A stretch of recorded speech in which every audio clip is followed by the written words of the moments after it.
Hi, my name is Nancy and I've worked for the Royal Mail for 19 years delivering in central London, and I would like to share with you some of the hidden gems in the big city. This is Postman's Park. It's just round the corner from St Paul's Cathedral off King Edward Street, and I like it because it's a great place to come and escape when you've had enough of sightseeing.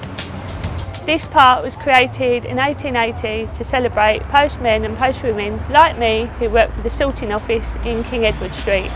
It's near St Paul's, but I think people don't come here because they don't know it's here. Well, they didn't know it was here, but I've just told you. These tiles were made by Royal Dalton. They was commissioned by George Frederick Watts, the artist that had the original idea for this park. When you actually look at the tiles individually, they tell stories of ordinary people who've done amazing things who would have normally been forgotten. Well, it's a very unusual type of memorial, and it's very much about the ordinary person. But that one was painful. Look, boiler explosion, Battersea Sugar Refinery. Well, the tiles are definitely the focal point of the park, and that's what makes this park different from any other park. Me personally, I just like it for what it is. It's definitely worth a visit. This is Old Billingsgate Fish Market, built in 1881. It's a great place to come, not only to take your photographs, but you can also walk all the way up to Greenwich, or if you feel a bit lazy, you can jump on a boat. You've got HMS Belfast, which is a huge warship. I don't know how long it's been there, but I remember being dragged there when I was a kid.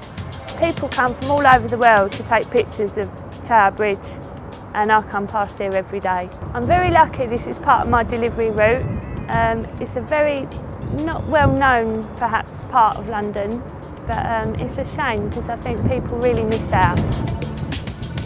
This is a Leadenhall covered market in the centre of the City of London. It's an old Victorian market.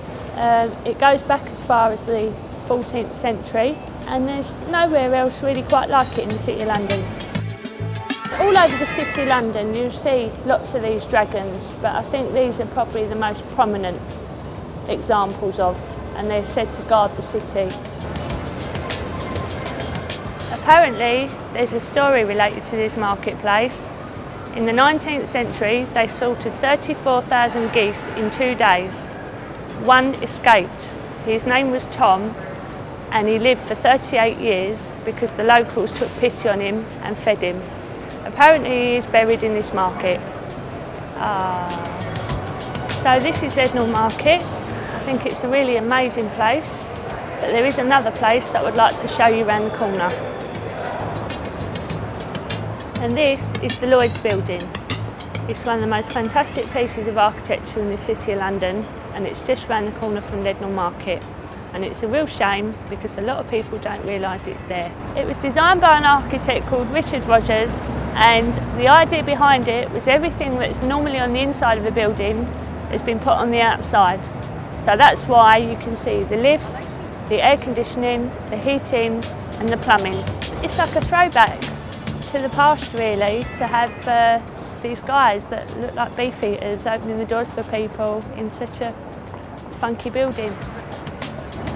I feel very lucky that Lloyd's building is on my route because there really is no other building quite like it.